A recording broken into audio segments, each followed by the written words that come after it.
About to go live on a podcast. Tune in.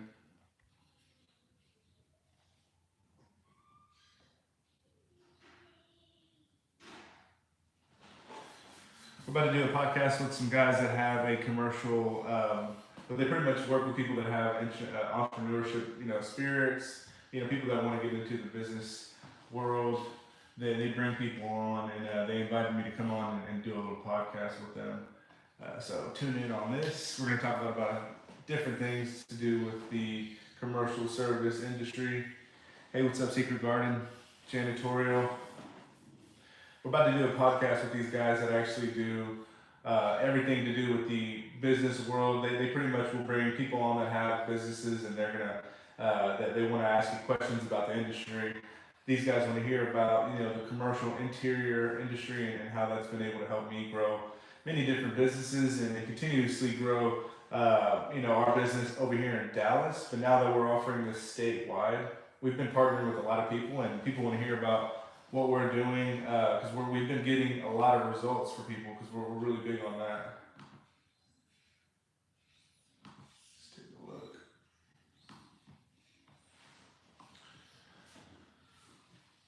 I'm gonna record this. We're gonna be posting this podcast. I'm doing a podcast with some friends of ours that are on Facebook, and we've been talking, and then we're actually we've been DMing for the past like 3-4 months, and we've been meaning to do like a podcast with these guys. So that we got to finally link up.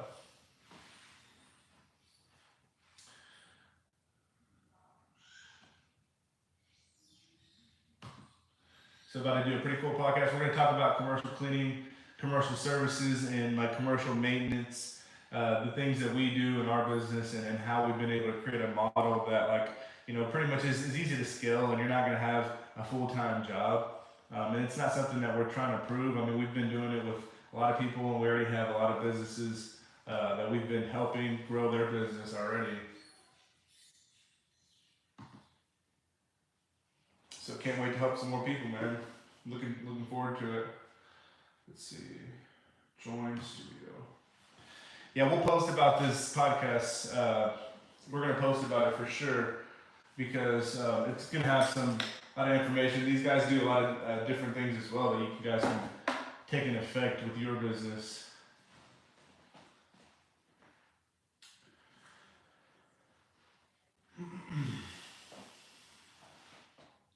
It says waiting for hosts to accept.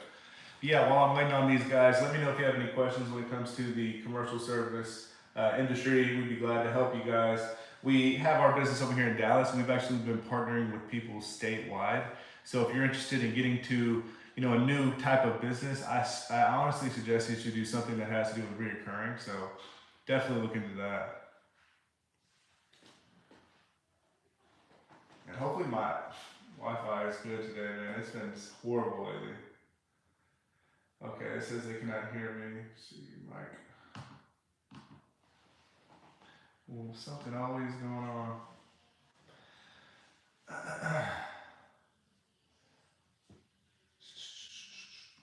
Yeah, but like what we're trying to do is just partner with more people, show more people we can help them. There's this a huge opportunity with this business. This business is crazy when it comes to recurring revenue. Make friends with 100 people in your area, you're gonna make a lot of money. Come on.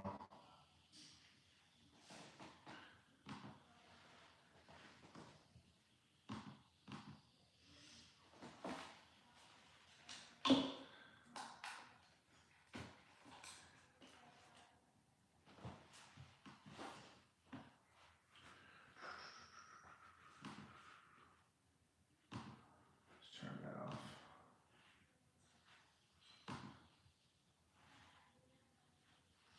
Don't you just love technology? I just love it so much. Brand new laptop, can't even get it to work. What's up, Premiere? What's up, Faith Work? What's up, Irene? Let's see if we can get this rolling now. It says I just did a podcast with, I don't know if you guys know Caroline She's a cleaning mentor as well on the residential side of things. We just did a podcast with her the other day, and it worked just fine on the exact same platform. Let's see.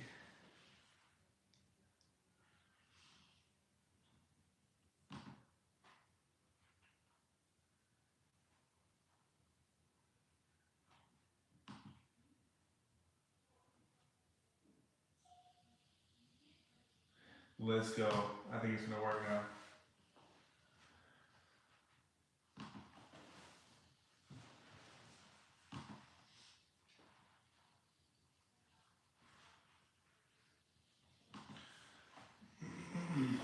Yeah, we'll see what happens. I think when it comes to the commercial side of things, it's easier to scale just because the business model. We're dealing with business owners. Most of these people, they're already been paying for most of the services that we offer for the last 10 years. So they're just looking for somebody that's more dependable. So if you're a lot of people don't want to get in, the blue collar and to get into, getting your hands dirty, but you can get your hands dirty for a little bit. But Yeah. what's up, guys? Hopefully y'all can hear me now. Check 1 2 1 2. Let's go. Come on now. It says it's still loading. 3 dots. Unable to display this camera and mic. It says that he's experiencing. They apparently, I don't know. I just used this thing. As it refresh the page to I just literally used this thing the other day. For everybody? No, for everybody. Oh, okay. This is Riverside. I've actually used this platform quite often. I don't know what's going on.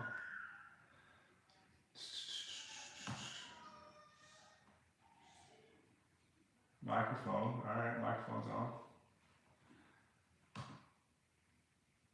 You know what? I'm gonna have to use my tablet. Did you message him?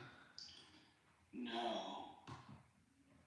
Oh, tell him that you said? Yeah. Wonder if he can hear us. Tell him to close all tabs and restart. This page. Got you. I mean, I hear you guys, but.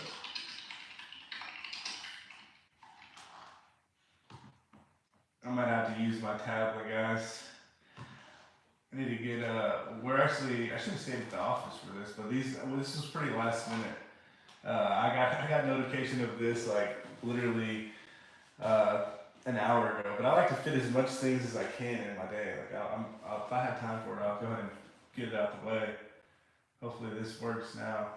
I mean, I just used this the other day.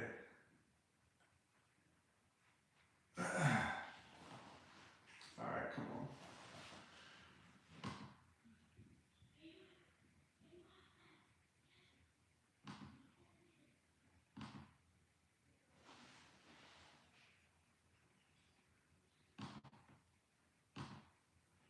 Microphone.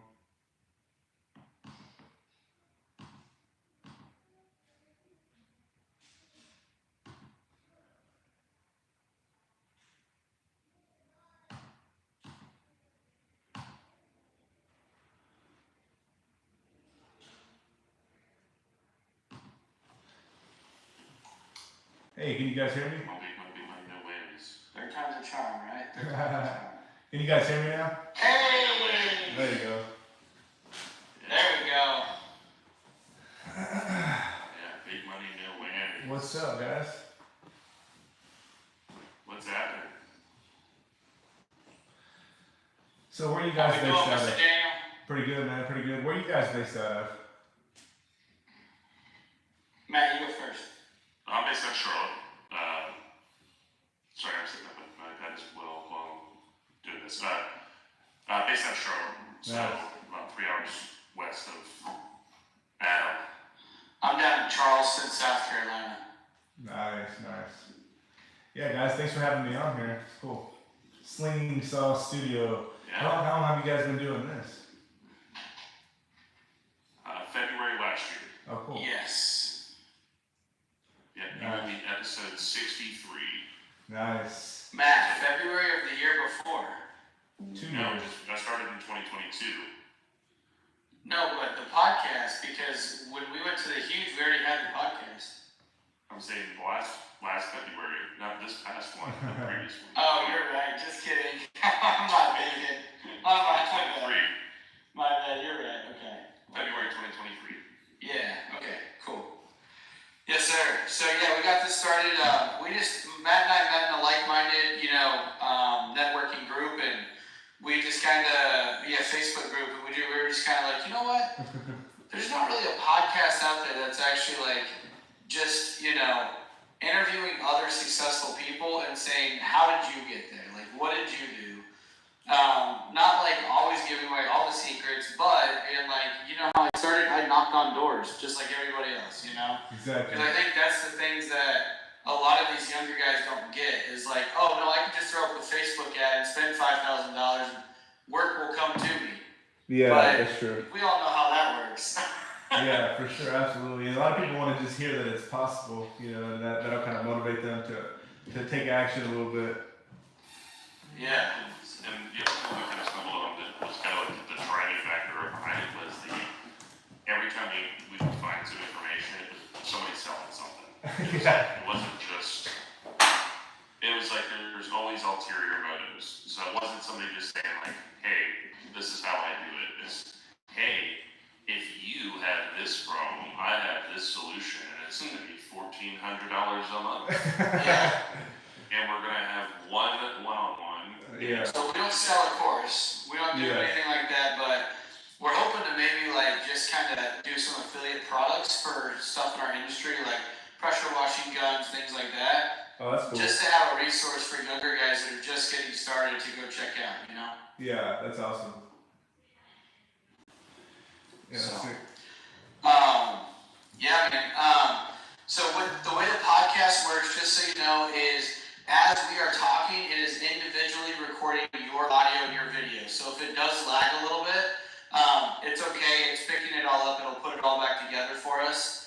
And so as we're going, Matt and I have a little Word document we kind of talk back and forth on to ask some different questions as we go. But we're not going to put you on the spot with anything too crazy. We're not asking you numbers or anything like that. It's just going to be talking about the business, how you grew, what you do, and how you like to inspire other people, The way that we kind of describe it is it's like you only tell us what you want to tell us. We're not going to force information out of you. Yeah, that's no problem. Be uncomfortable on it. It's a very casual. Yeah, it sounds good. Yeah. It's a casual conversation. Like, I got these for the show. Like, Nice. It's Nice. just meant to be a conversation, and like we've told people before, it's meant to inspire the people you don't know yet. So Absolutely. Heck yeah. nobody knows what they need to know until they do it. So today you might resonate with somebody. Like I've had one or two people shoot me a message, and they're just like, "Brad, that was what I needed for the day." Yeah. Like, that's awesome for us. Sure. And I don't know who they are, but that's kind of what's great about doing the show is that we get to take the thing that we've said, like if there was a phrase that was part of the show, it would be iron strengthens iron. So it's literally, we're trying to build a group of like-minded people that want to help other people, not at the advantage for themselves, but to help either people grow their businesses, get off the ground, because that's the other thing that's great about this. We've had conversations with people that are a lot younger, where like we've had some 18-year-olds on that are out in Southern California doing $250,000 in window washing alone. Yeah, that's just it. And they're just like, and I know that might not be, what some older people want to hear, like where it's like, man, I don't understand. But I'm like, if that doesn't inspire you to be better at your job, then I think you're in the wrong business. Yeah, because those are the kind of people that are setting the pace for the rest of the world. Yeah, absolutely. That's so true. Yeah, so that's what's great about this. And then we also get the multiple facets of like pressure washing as a whole. We have, we've had some fleet washers on, we've had, big concrete guys like Nick on, and then we've had just straight window washers. And it's just been fun to kind of get to see the different, some guys do it part-time that make $30,000 a month. Some people do it like, and that's what's fun for us is because there's no wrong way. There's no wrong way to run the business. There's wrong ways to do business. So it's like if all you got is part-time work, you can still make a good living. Yeah, for sure. Some people are, working 8 hours a day, and and still struggling. So yeah, well, I think if we're doing good with our simple service businesses, then we got to figure it out. Yeah, and that's what we really appreciate about doing this is because like we get to have that conversation with other people where it's what got you to where it is, and then some people have had some rough starts. Yeah, that's true. And just let people know that it's like we had one guy that we went to prison, and he was just like, Oh yeah, he was talking about how they taught him like to get better and have leadership. So he came out and he's just started pressure washing, and now he's got multiple trucks, doesn't he? yeah, he was like, I can't start it. He's like, I can't go get a job, so I gotta make a job. He's Yeah. Exactly. He's like, I'm a convicted felon. I can't, like, if I go into No a one place, wants to hire me. Yeah. he's like, I'll just go make my own job. And I'm like, that's awesome. Like, And he did say, no one ever asked me when I'm going to their house to do a service if I'm a felon. Because it's just not something people ask. Yeah, they didn't ask Which for is- his resume. Yeah, which is interesting Yeah. because at the conventions they talk about background checking everybody, make sure they're clean or whatever. But I don't know, man. it's a little speaking out of both sides of the mouth. But Yeah, that's long story short about the business, or like the business. podcast. I've been fucking talking about my business all day. About the podcast itself. So, Yeah. it's great to have you on. Just real quick, do you have anything that you want to kind of touch on? Like, we have some notes about the business. If you could just give us a brief synopsis, because it gives us a little bit of like ways to weed it out, where it's like what we were talking off air, that kind of stuff. Yeah, for sure. I mean, I'm pretty open. We're just we've been doing the same thing for a while. We just do commercial maintenance and commercial interior services and exterior. So I mean, whatever you guys want to ask, I'm open for combo. Nothing in particular that I'm trying to get out of it or anything. We can just kind of talk about the industry, and I think our whole thing is like we like the reoccurring model. So like any business, even the power washing, we try to turn it into a recurring model type business. But yeah, I'm pretty open. I'm open for whatever. What came first, the pressure washing or the interior cleaning? The interior cleaning did, and then those jobs come up whenever we see them available. We'll go ahead and ask to bid on them, and it just started building up to more and more transactions as we grew. The interior side of things, yeah. Awesome. Well, there you go, Matt. We got some good insight there. Yeah. And you said 10 years, right? Yeah, I started Simply Pure. I was actually going to college to be an electrical engineer, and me and my wife, we got married, and we had a kid, so I just decided I was wanting to get into something that was reoccurring. And it's funny that I say it, but my grandparents actually had it, so I was like I guess second generation, because they had it, and I was actually trying to partner with them, but they're pretty old school. They just kind of wanted to keep their clients and stay where they were at. They weren't really trying to grow the business. So I did my own thing, and we ended up just sticking to a different area because we kind of lived like in an hour radius of each other. So from there, it was about 9 years ago, and then I got into the commercial side, and I grew up basically just from doing cold calls, and we were pretty small at first because it was just a family business. But after you get a good amount of contracts, it starts growing, and you got to figure stuff out. Gets too hectic. Momentum creates momentum. Yeah, Like, for it sure. takes a little bit to get started, but once it starts, it's like, hold on to your fucking horses. Yeah, absolutely. Awesome.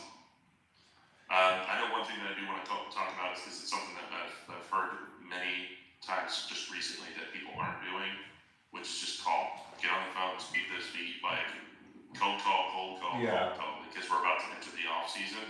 So as a show, we've been telling people like this is the way to go. Like if you have 2 hours, you can door knock. That's great, but you'll get a whole lot more touches with the cold calling. Much more If you're efficient. trying to go the route that you're going. Yeah, much more efficient if you don't want Much to more walk in. impactful ones. Exactly. Yeah, you can gather more data. We've always stuck to cold calls. That's kind of how I grew the business. Like the first year, I was doing like 100 calls a day. I just really needed to get some money together, man. We were having a kid, and I was just trying to get it going. At that time, I was like 20 years old, so that's the only thing I knew how to do was just kind of get to work. And I luckily got like 20 contracts my first year, and from there, I just fell in love with the business. It's just pretty easy, straightforward business, Yeah. Yeah. Absolutely. And it's like a muscle. If you don't use it, you lose it. That kind of stuff. So And if you don't ever like really repetitive, like get it going, you'll never have that muscle. So it's like Yeah, it'll always seem foreign if you never do it. for sure. I mean, most businesses, they've been in business for like a good, 10 years and they still don't utilize cold calls. They're just waiting for the business to come to them. They don't. Yep. They refuse to learn Google, but they want the business to just like kind of knock and tell them that they're pretty. Yeah, for sure. All right, so I'm gonna do a drop in real quick about how it will happen. You'll see a number come up 5 to 0. We're not frozen, I promise. What we're gonna do is we give it like 5 seconds off the jump, just for editing purposes, so we don't miss the first intro, Yeah. and we go at it. We kind of banter a little bit, and then we'll introduce you. You'll kind of feel it coming. Because Matt and I haven't talked in like a week or something like that. It's crazy. Just kidding. Adam's been ducking me. Yeah. Well, all right, let's jump into it. Let's get this going. Welcome. Just kidding.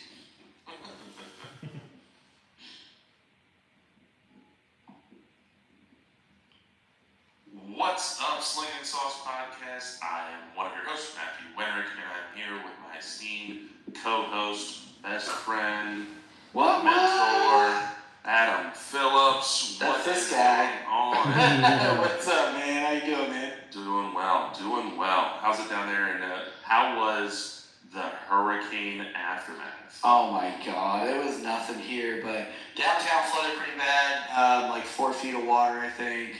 In most of downtown, but but yeah, it was not bad in our neighborhood, so we were good. We were all right this time. Yeah, and you're probably about like 15, 20 minutes from downtown, correct? Like About 15 minutes from downtown, 30 minutes from Folly Beach, and our house is 12 feet above sea level. Yeah. So Wow. yeah, you were good. You were good. Yeah. Yeah, all we got was just rain and wind. That's all we got. Like it didn't. Dang. And like I think the worst part about it was just cleaning up afterwards, just the amount of sticks and twigs. Oh yeah, I was doing that today. But we're here for a different reason instead of just talking about the hurricane and all the stuff that we have going on. We're here to talk about getting commercial work, and not only the interior or the exterior, but the interior as well. I think the gentleman that we brought on is going to kind of enlighten us on how he got started. He's a 10-year vet in the business. He's got a lot of practices, like I hate this term, but like bootstrapped it for the first part of it, where if you don't have time, if you don't have money, you better have some time to make it work. That's for sure. You gotta have one or the other. Yeah. And he started out with the interior portion of it, and then it grew into the exterior, because they just kind of rub elbow to elbow in our industry. But we all know that if anybody's done commercial work, they're going to ask you, do you know a window washer? Do you know a painter? Do you know a carpenter or window guy? So without further ado, I say we bring this guy in. What do you think, Adam? Let's go. So without further ado, let's bring in Daniel Almaguer. Is that right? Yeah, you said it pretty good, man. That's actually your first time ever saying it, so that's actually that's good. Most people actually murder worse than that. Yeah. Nice. Go metal, Matt. Go metal. Nice. Yeah, thanks for having me on, I man. was at the UER. I was like, so close. Yeah, that's good. That was good. So tell us a little bit about yourself. And I know you're based out of Dallas. And we already practiced that it's both an interior and an exterior cleaning business. Kind of how did you get started? Let's jump in with that. Yeah, nice, man. Yeah, thanks for having me on. So me and my wife, we got engaged, and how everybody goes once they start dealing with kids, you gotta start bringing in some money. So I was in college and going to be an electrical engineer. Kind of follow the footsteps of the family, because a lot of my family does engineering, and that's kind of what they've always done.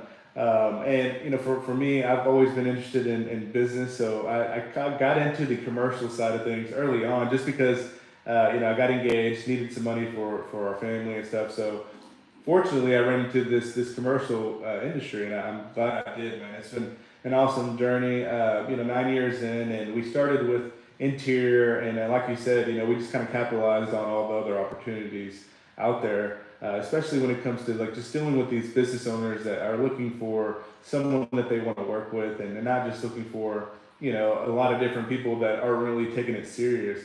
So we took it very serious, and we were able to get a good amount of good clients that actually take pride in cleaning and making sure their building is nice. And it's really, it was a really simple business. So I fell in love with it. And, over the last 10 years, we opened up other businesses. We got into I opened up a construction company and started growing that. And, we build houses now, actually doing our first neighborhood here in the next couple months. We're starting to breaking ground on that. And that's probably one of my biggest crazy. skills. Yeah. And it came from all a cleaning company, man. So the possibilities are endless when it comes to this industry, because the reoccurring revenue will save anybody, any business. Even during the worst times, the commercial cleaning industry has always been my faithful business. We have a roofing business. All of that stuff is seasonal, but if you can get in on this type of industry, it's definitely something you can capitalize on.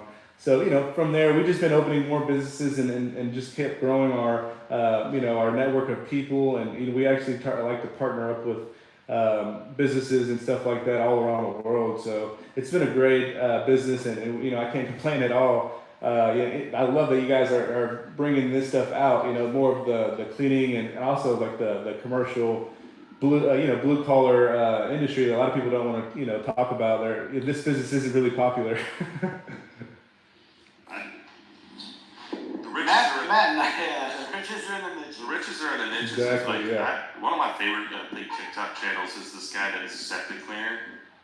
Oh, It's wow. just fun. He's like, gotta make a poop smoothie. And he's like, hits it with a burr mixer. That's so true. And he has a little vacuum, and he's just like, smells like money. Yeah. And it's that's the whole thing. It's just it's gross, but somebody's gotta do it. It's like Yeah. $400 a pop to get your. And it's funny Yeah, you say so about true. home service businesses. Matt and I had to talk about this today because I was actually cleaning a house for a guy today. He had mentioned his son went to school, and one of the high school kids rolled up in a brand new Audi R8. Wow. And he was like, "What do you do?" And he's like, "Oh, I own a home service business." And they're like, "What does that mean?" And he goes, "I pressure wash houses over the summertime." Wow. And I actually know the kid. He came to me 2 years ago and he asked me how to set up his trailer. And I helped him do it. And I guess just this last summer at 17, he did over $350K. Wow. And so he went and bought himself an Audi R8 at 17 years old. So it's like these young kids can figure it out because they know what hard, they can go and do it because they know what hard work looks like. Yeah. It's just a matter of, are they going to do it? And Matt and I were like, well, if we had kids and they said, I don't want to go to school after 12th grade or 10th grade, we'd say, all right, cool, go start yourself a home service business. You know what I mean? Yeah, exactly. Do you guys don't have kids yet?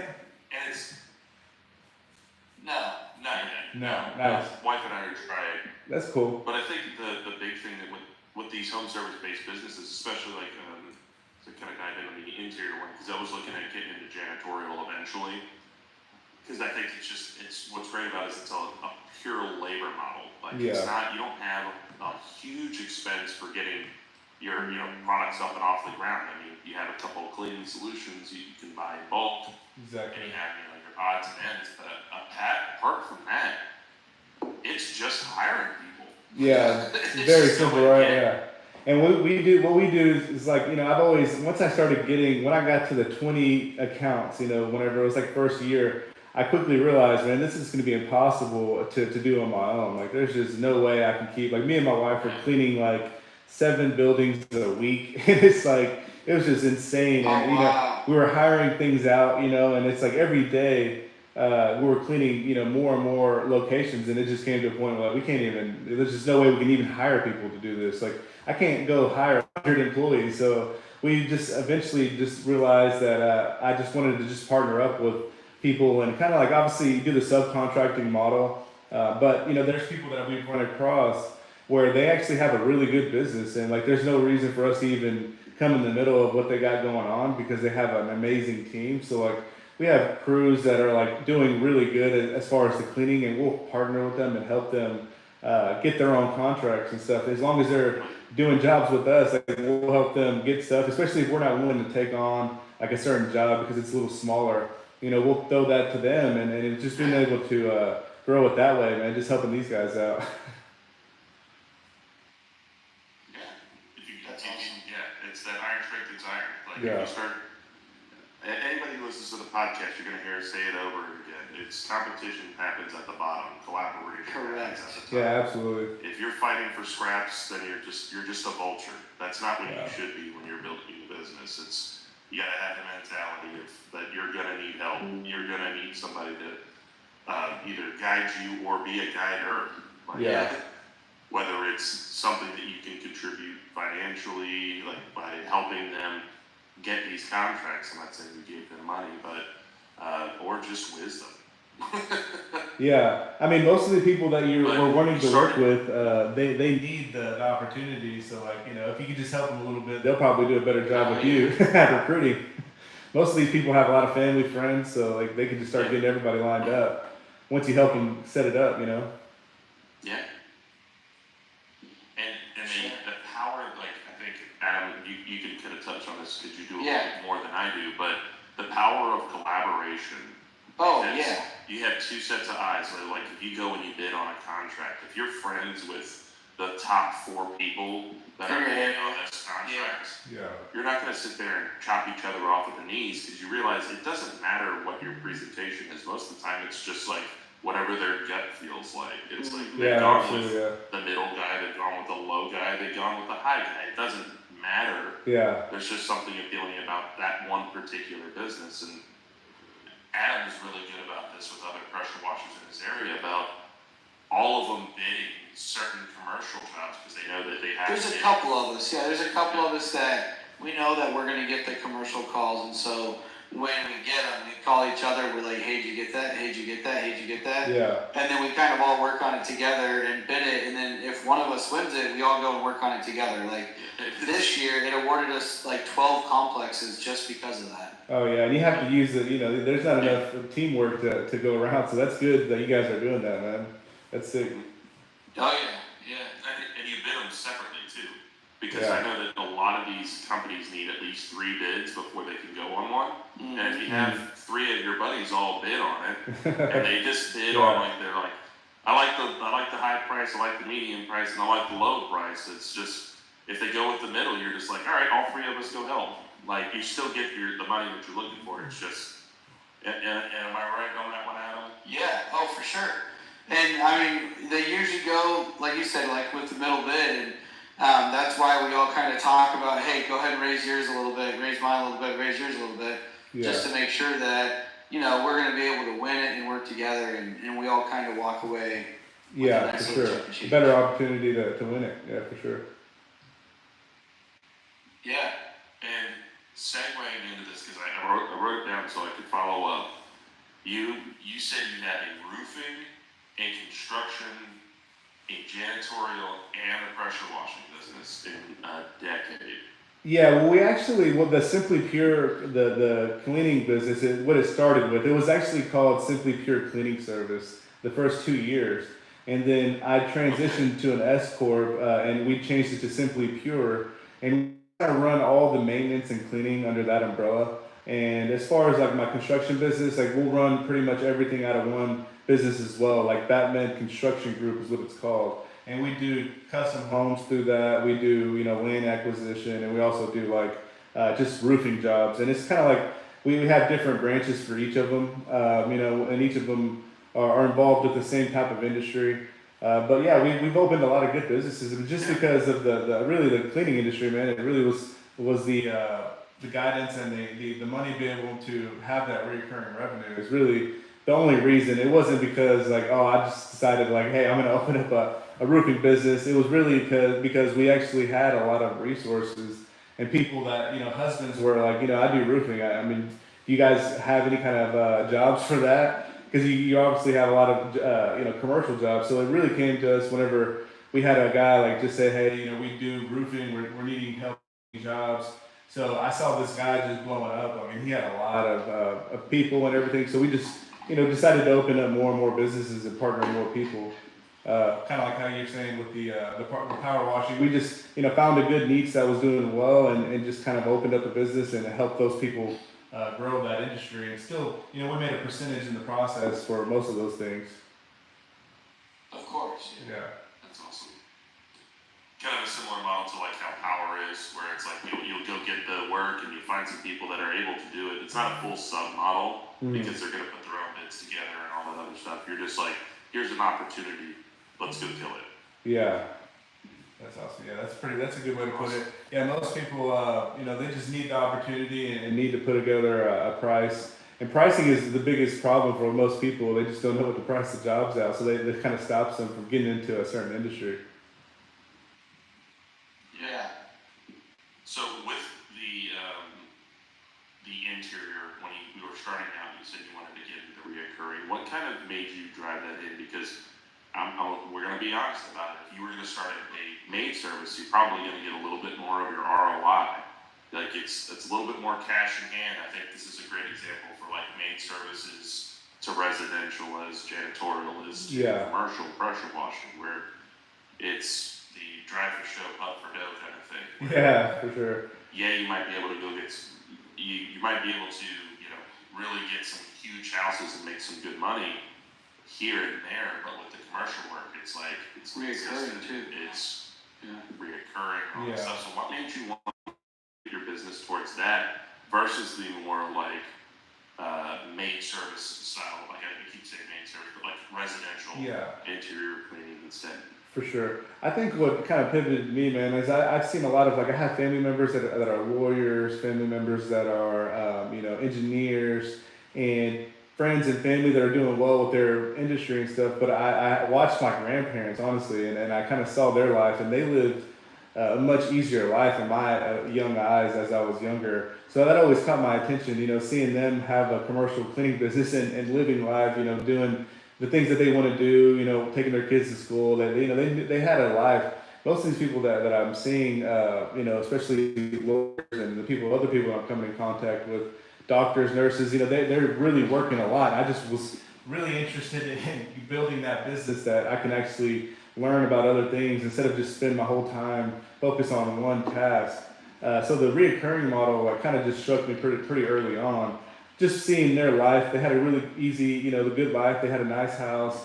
They bought like 60 acres in 2013, and at that time, I mean, that was a lot of land, and like, it's just like at the time, even 300,000 a year was a lot of money back then. For people that had a cleaning company. So, so she was like, they were doing well, man. It was my grandma. Always is a very comfortable. Yeah. I saw my grandma doing that. I was like, man, I can easily grow this business as well.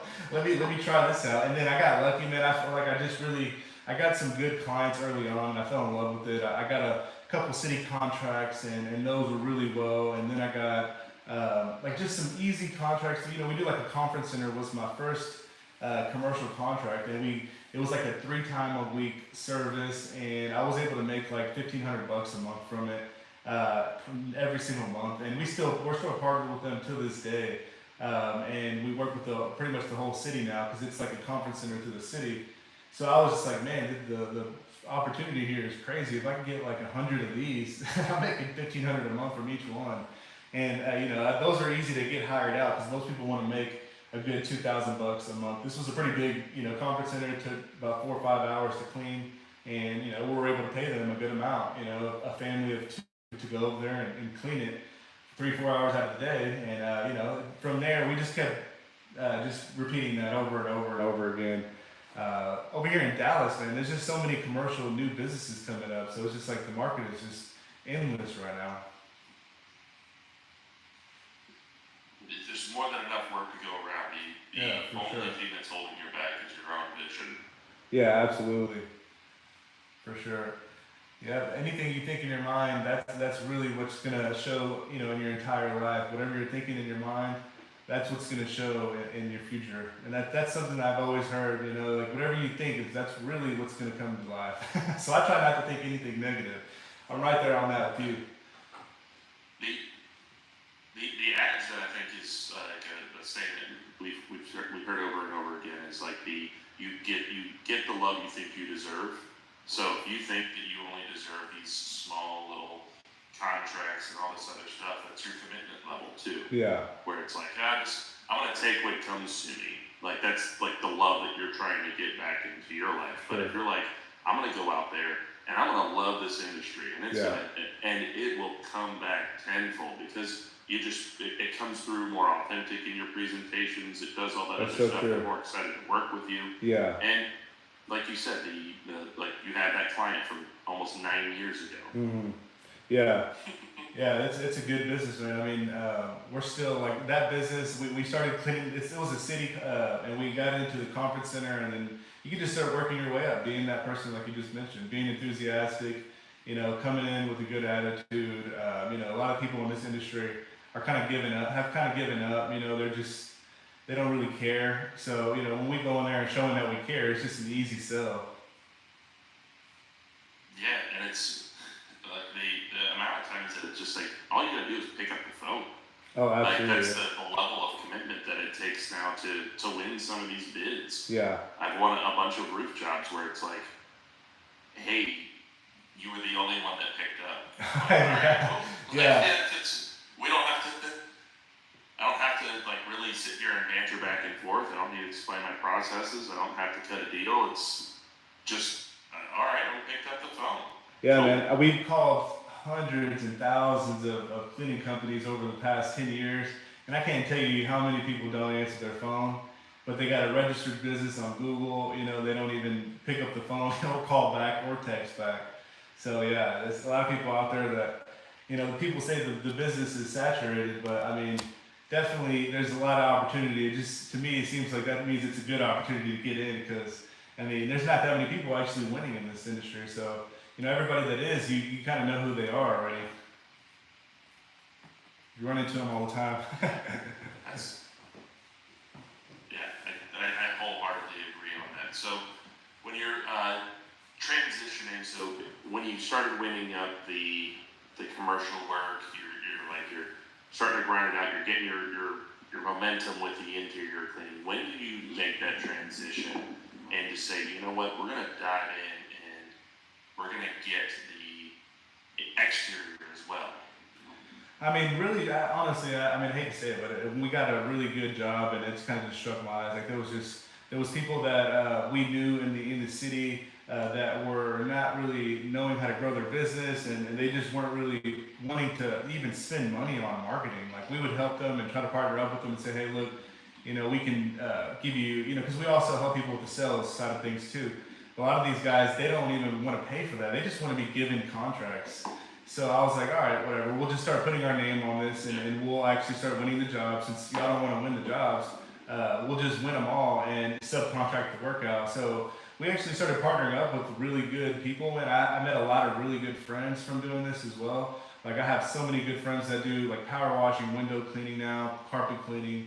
We've been able to do business over the last 5 years and gotten to be really close. So now it's just pretty easy to do because once we get a job, our team knows, take some pictures, we'll send it to our group of contractors that we work with, and it's just like we don't even really need to do anything now. It's just kind of like connecting the dots. But you have to build that relationship with people. They have to know that you're going to be the one that's going to pay. So a lot of these guys out there that are doing power washing or window cleaning, they feel like they're, they don't even want to work with you unless they're getting paid that day.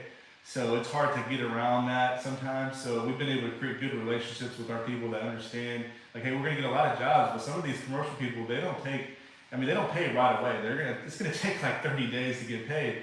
So we've been able to just kind of like, I didn't get into that until I started saving up money to be able to fund some of these things. So that's kind of what I waited for. After I got to that point, it was kind of a no-brainer.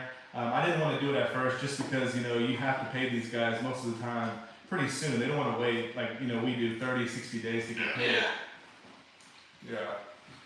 It's like the tough part about it too, I think, like we've probably all been there where it's like your first year and a half and you're almost like, you're not paycheck to paycheck per se, but it's like taking a week off and not making money, helping a partner out or something like that, and then potentially not getting paid for, $2,500 or something like that. That offsets so many bills and other expenses that it Yeah. just kind of scares a lot of people. It's a little bit of a shock.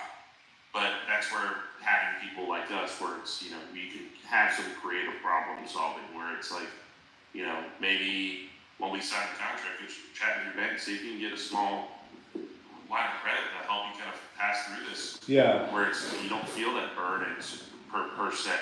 Yeah. Because I'll gladly put it into a contract for you, so you can take it to a bank and show them that you have money coming in, stuff like that, where it's like it takes that education and the tutelage to get to that point where they're a little bit more confident moving forward with other commercial cleaners. Because Yeah. I'll say, like, you and I have experienced it too, where you're on day 49 of a 30-day Yeah. 30-day terms, and you're like, where the hell's my money? Yeah. For And I'm sure. not trying to be like Tony Soprano, I want to bring it back and get money, but it's like, I don't want to have to pursue legal action. And Yeah. sometimes it's just a clerical mistake. Like Adam, I know that The one, so we had one, they said we pay every 14 days. I'm like, awesome, I'm excited, let's go. And, well, it's been 32 days. So I reached out, and the guy's like, he goes, well, I thought you had put down 60 days, my bad. Wow. And so he contacted his office, and they actually ended up paying me today, thankfully, so. yeah. Yeah, the commercial world, it's like, you definitely got to wait for your money. So you got to save up, especially once you start hiring out. I started hiring everything out like around month 3, 6. We just couldn't take on anymore. And we had the babies, so we had to figure it out. Yeah, and the other thing is just keep in contact with them. Because, like, if you are having trouble with payment, just because the person that you talk to sends in the paperwork doesn't mean the guy from accounts receivable or accounts payable is actually getting the email and responding to it properly. Or there's like a form that wasn't submitted properly and it's just a back and forth for them. And you're the one that gets the shitty end of the stick in that case, because it doesn't hurt the person that hired you to do the work. It doesn't hurt the accounts payable person.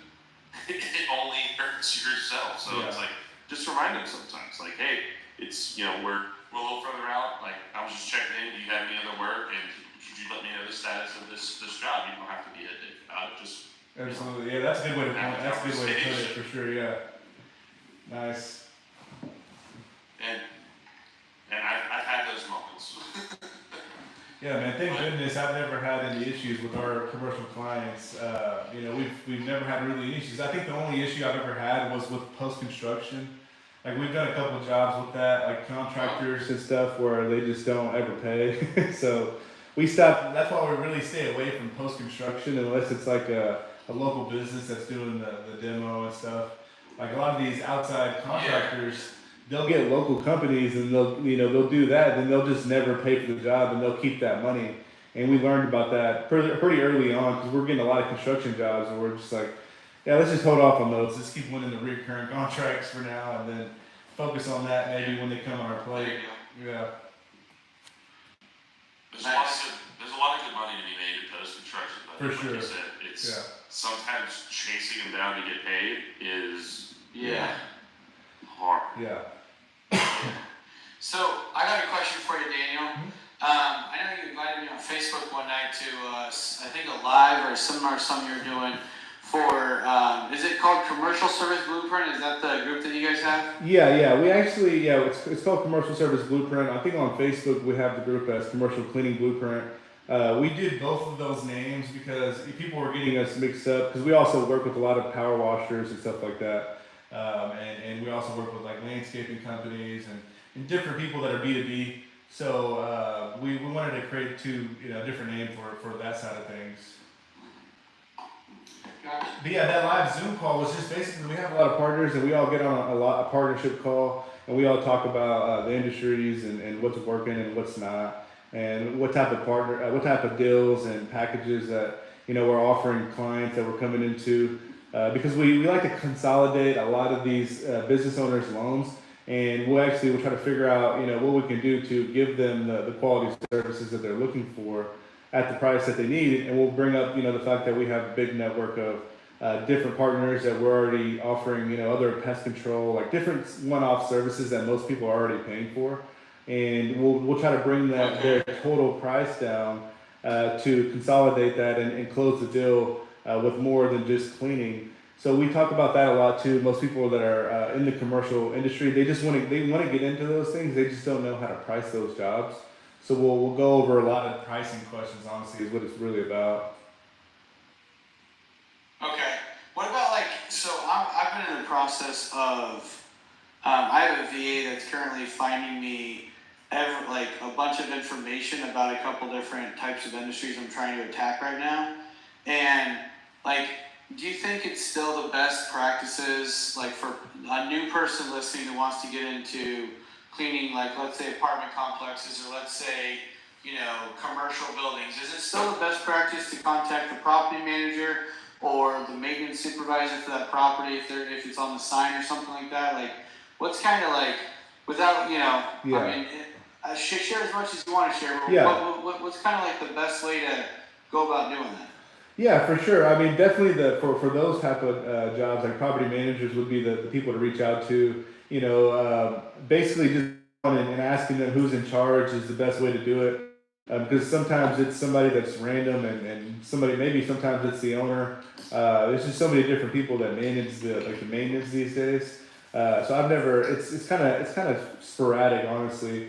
If you're trying to find it, you got to just kind of call them up there and ask them. And sometimes one person won't know, so you got to call a different business. So whenever it's those big units where there's multiple different businesses in one unit, one big building, we call all of them just to make sure. Because sometimes people will be like, man, the people that they have, they suck so bad. So we'll actually pay for this because we need a good service. So we'll go and still call them just to let them know. Sometimes people have different offices and locations. So we'll just make the call and try to figure out who's in charge. And there'll be sometimes people who are can you please call the property manager? This is their number. Call them because they need a new service. Oh, wow. So yeah, it's definitely a good idea to call Nice. everybody in the whole building. And most of the time, we start doing that and then work our way there. Just try to figure out who's in charge and then go from there. That's awesome. Yeah. The other thing that's tough, I think, when you got to be a little bit more persistent with it, but it's every single business that you're going to deal with has a different job title for the same position. Yeah. Between each business, one's a property manager, one's a facility manager, one's a groundskeeper, one's a sanitation expert. They all are the same job, but it's just you have to find the right verbiage. Yeah. What we do. Yeah, and here they're not calling them property managers anymore either. They're calling them community, humanitarian, oh wow, assistants or something like that. It's some weird names, but it's because they don't want them to think you just manage property. They want them to believe you belong in this community or part of this community, that kind of thing. Yeah. Yeah, when we call people, we're basically we're calling to see who's in charge of the cleaning and maintenance of your building. And it's always somebody different, so it's you're definitely right on with that. Yeah, that's crazy. Consistency is the key. Just make sure you know which questions you're asking and to who. So, exactly. So with your guys' group that you have, do you guys do weekly calls, weekly coaching, or is it one-on-one coaching, or what kind of? Or is it just a group for people to come get some free information like our podcast? So basically when we partner with our people, the main thing we're trying to do is actually get them the recurring revenue, and that's the first thing we're working on. And as they're going to these jobs, we get on a weekly call if you have time or not. It's a free call because we don't charge anybody to teach them how to grow their business. We don't have any courses or anything like that. The only thing we charge people for is using our sales team to pretty much get them really, their attraction that they're needing. Because most people, they're already looking to hire, a VA or somebody, and they don't really have the time to even get into that. So when we're doing the sales and helping them price out jobs, that's when we get on those Zoom calls just get on it's a once a week, every Wednesday. And a lot of that time is just really talking about pricing. Because once you go to these jobs, most of the time you just want to get a second opinion.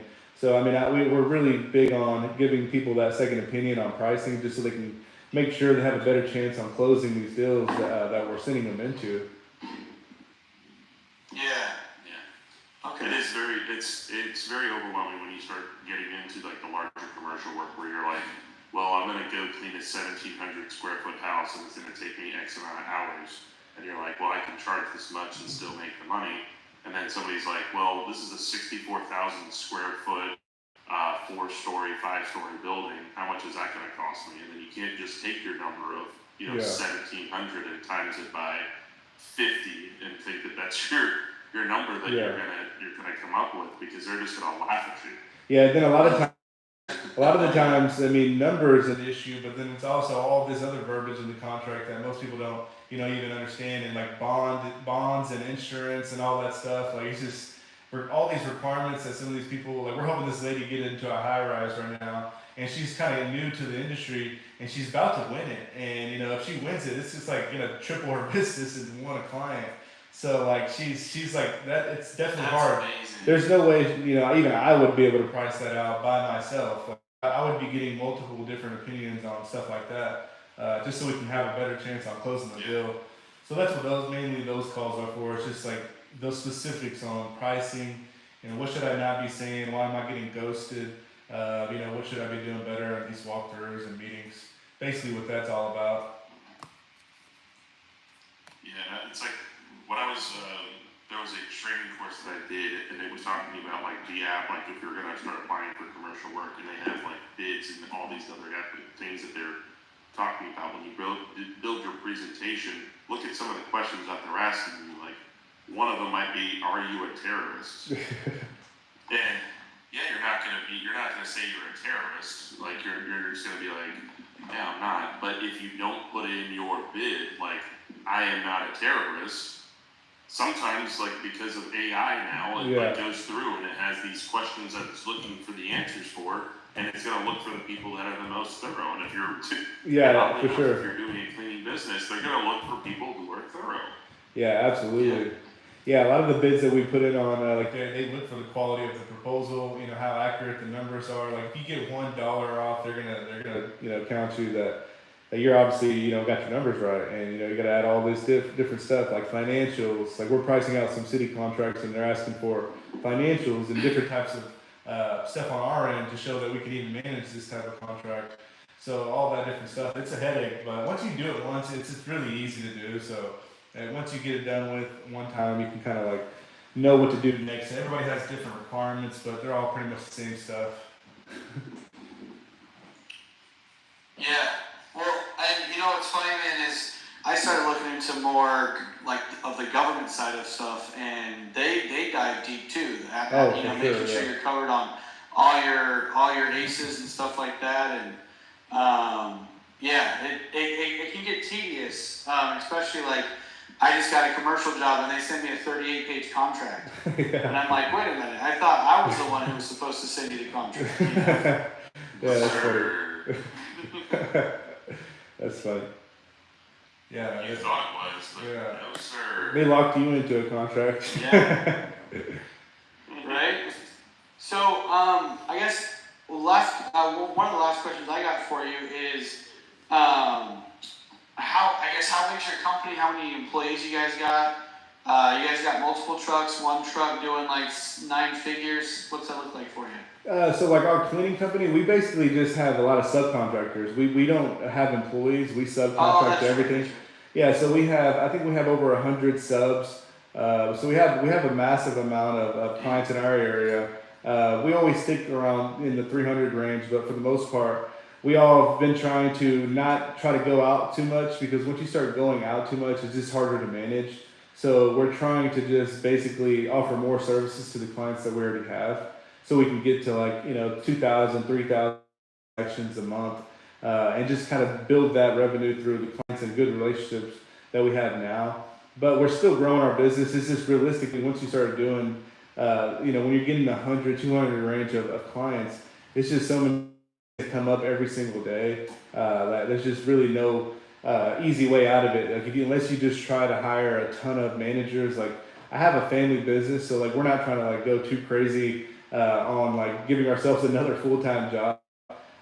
So like what we're trying to do is just pretty much keep it at a good, comfortable level. It's a very good recurring model. So like, once we started getting into real estate and we're able to, do flips and start multiplying the money, I kind of slowed the cleaning business down because like everybody knows, it's the hardest part is finding dependable people. So, you can't defy time on other people's time.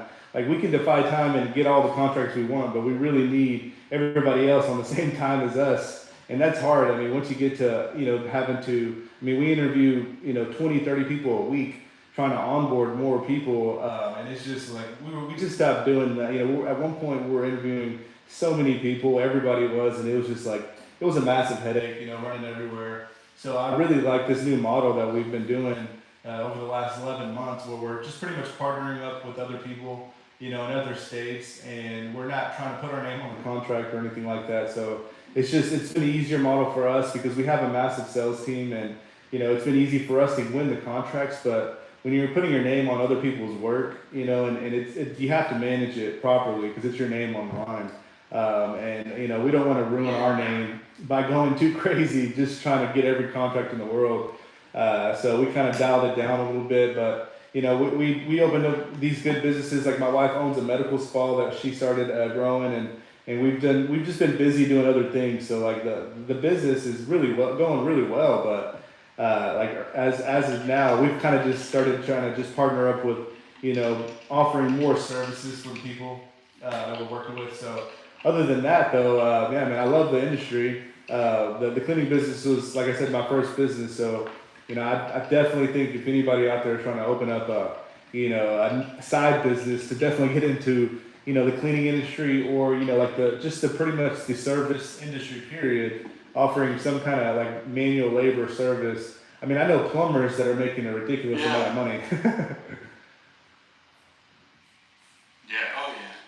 Yeah, I know plumbers, anybody, guys that are installing windows, any kind of service. HVAC, exactly, HVAC, yeah. Is one of the, and you can be an independent, like as long as you get to the proper training and insurances and stuff, like the tough part about HVAC is it's always it's a reactive kind of service for some people. They don't think about it until they come home and they're like, wow, my house is 87 degrees. Yeah, exactly.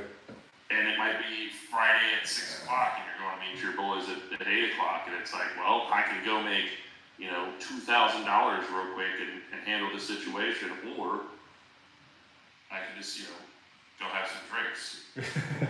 It's all about your priorities. All about your priorities. Yeah. But I wholeheartedly agree with that. When it comes to like the reason I was really more to the saying that the interior space and janitorial services is because it's not a huge investment. It's just building relationships and managing it really, because it's like managing people, managing relationships, and a lot of these contracts they'll provide the stuff that you need anyway because they have a particular brand of compostable bags that they use or a certain non-dying, eco-friendly cleaner that they use, and all you do is supply labor and manage the people that do that exact job. So it's not a matter of struggling to find all the equipment stuff. It's just getting the work itself. But segueing into that, like with the commercial work and the larger janitorial services, if somebody wanted to get into it, what's let's say the entry point, like your insurances that you're going to need, the bandwidth you're going to need for managing it. Like you said, you had 7 buildings or 200 clients that you handle a month. What is your time investment too? So people aren't misled, because it's like absolutely, man. It's like at first, at first it was actually a lot of me just doing everything. And in this business it's pretty easy because we invoice once a month. We do payroll once a month, and at the end of the day, most of the cleans are done in the evening. So I was able to fit most of the things that I needed to do in the day, just because this industry is it just works like that. So if anybody wants to get started, the first thing that they would need to do is, basically just like you said earlier, pick up the phone. You don't even need to really create a business like website or anything like that until you win your first contract. So like at the end of the day, I would say you would need an LLC maybe, you want to have that just created so you don't have to wait for it. Because some contracts you can win and start the next day if they need it. We have a lot of daycares, dentists, people that we call and they're like, yeah, we actually need somebody ASAP because our people aren't showing up. So insurance you can get pretty cheap. I mean, I think you guys know insurance for our industry is pretty cheap. I mean, it's like $300 a month maybe. For general liability. So as long as you have that and your LLC, I mean, mostly anybody can get into this industry. We've helped single moms that have like wanted to get started from residential to get into commercial, get started, and they're going to their walkthroughs and closing the deals, and that doesn't cost maybe anything but gas money. So as long as people are have the money to literally I guess survive, because all you're doing is driving around at first and pretty much trying to close out contracts. So I mean I think for the most part you just need a few $100 and then you can start up a commercial cleaning or residential cleaning service pretty easily I think. Oh yeah, I think I agree with that. I'm about that. Yeah. It's just, finding that way to get into it. And that's the part that people sometimes just, I have the paralysis to analysis. That's something that I struggle with, and that's still to this day. And it's just from my chef background. It's like it's the measure twice, cut once mentality. And it sometimes hinders the business because I sit there and I'm like, well, what if we waited? What if we did this? We could possibly, if we could find another contract, Yeah. that kind of stuff but half the time it's just get out there and freaking do it. Yeah. Like, you're gonna fail whether you plan or not. There's some things that are out of your control, but Exactly. just to get out and do it. Exactly. Yeah, it's 100% true. So, do you guys knocking doors and grind? Yeah, for sure. So, what do you guys? What businesses do you guys do? Power washing, and what other services do you guys do? I know you said you did more exterior for now. So I only do exterior cleaning, pressure washing, soft washing, roof washing. Matt, however, has like 19 different But I don't things know he does. this. I dabble with a lot of different things. Like, Yeah. Every once in a while I'll do some restaurant consulting because it's shit that I did in the past. Very, very low, which is like menu analysis and how to break it down, possibly save people money. The other is the pressure washing, power washing, Nice. exterior cleaning, all that other stuff. And then the other one that we just started was the gutter installation business called Okie Dokie Gutters, where we do Nice. full installs where we take down the old gutters and update them to 6-inch K-style Oh, gutters. that's awesome, man. Whatever the client needs. And it's just a little bit higher of a ticket item, a little less seasonal because you can still install when it gets cold. It's really hard to clean when it gets cold, especially outside. And then this season, I'm helping somebody grow their Christmas light business that's based out of Wilmington. So Wow. I'm all of it. Those are two really good businesses. The gutter business, like we do roofing, so like that's one. Like I just spent probably $10,000 today on gutters alone to this guy called Gutters for You, and he has a really good business, man. Like he's like so cool, and like the dude loves his business, and he makes. I know he's making a lot of money because he has like 20 work trucks. Like he's just you see his logo everywhere. You can. Yeah. Yeah, you can really grow and be pretty. The gentleman that kind of started the program that I joined, it's like the capabilities are out there. It's just a matter of going and getting them. For sure. Yeah. Yeah. Yeah, that's awesome. Yes, sir. One of the questions that we like to ask everybody at the end of our show, because we're right around like 50 minutes in. Do you believe that? Like 50 minutes just happened just like that. Yeah.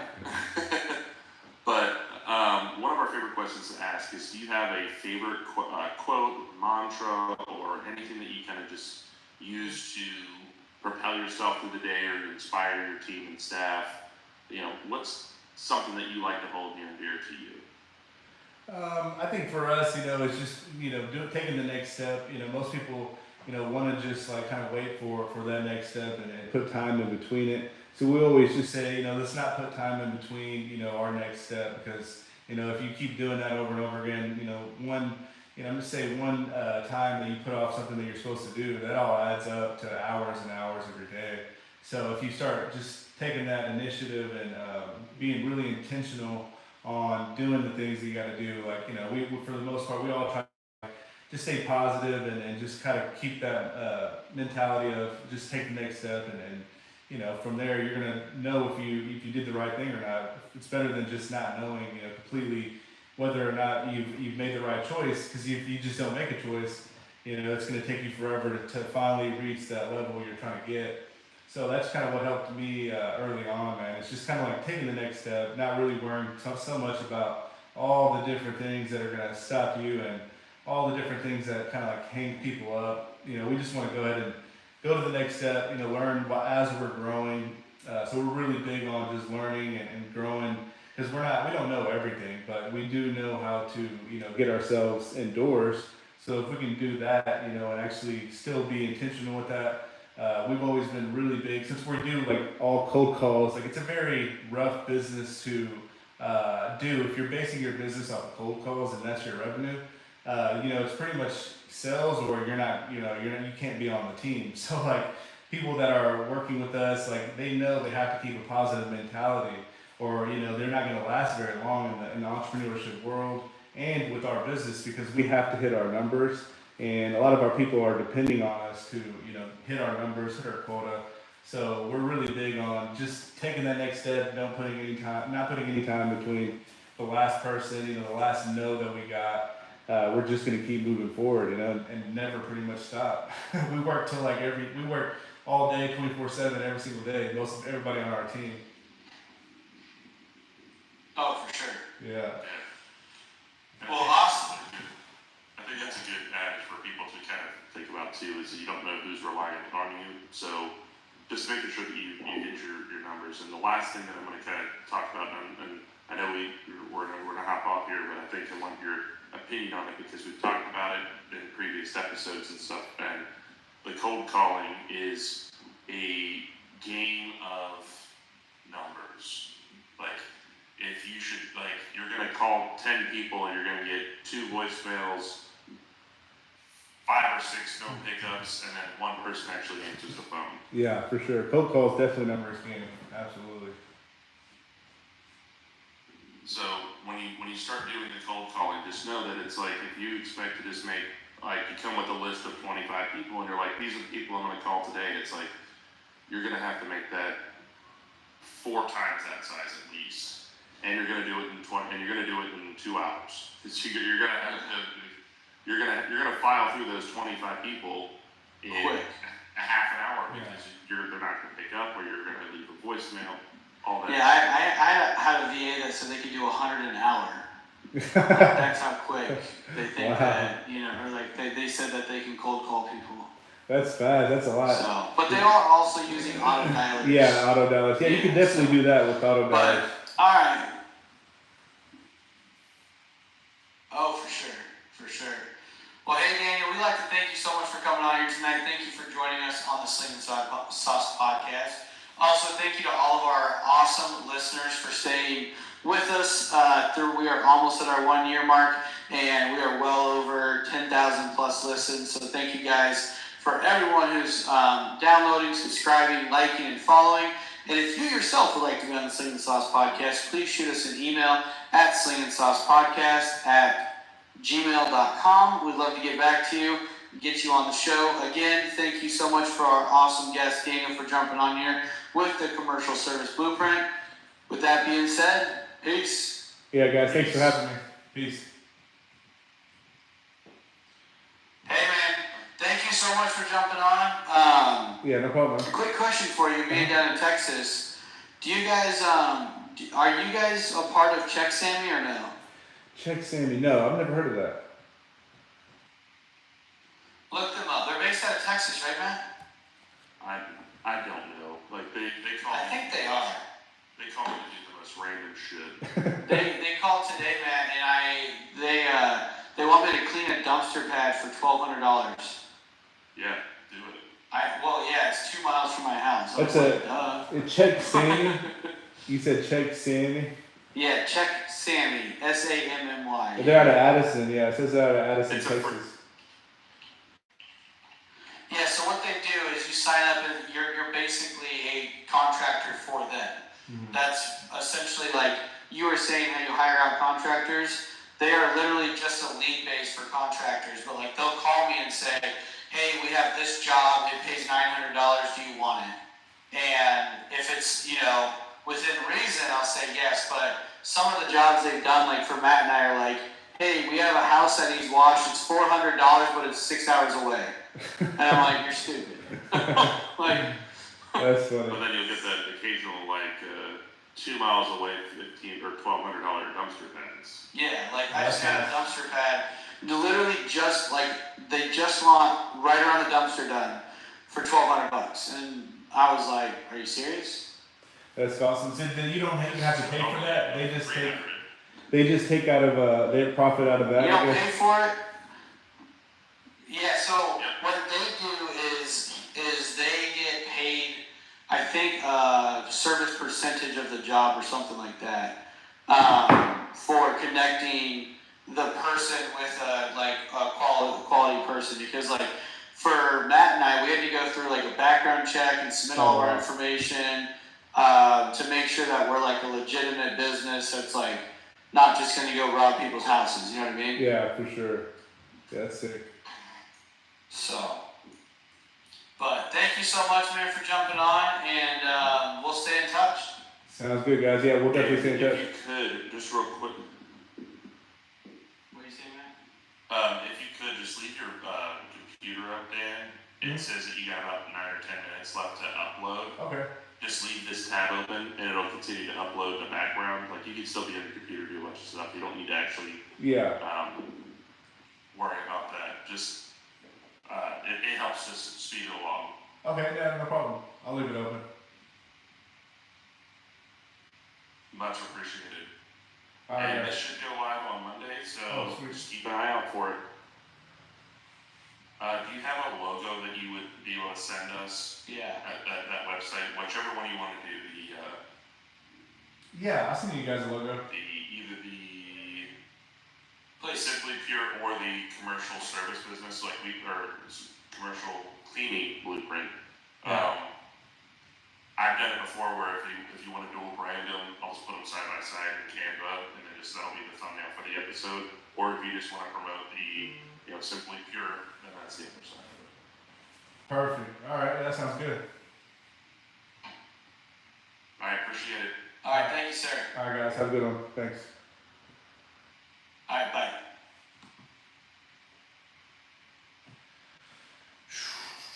All right, guys. Appreciate it. If you guys have any questions, let's see. I saw some questions come up a minute ago. I do play golf. Let's see. What's up, everybody? Let's see. Are you a golfer? Yes, I'm a golfer.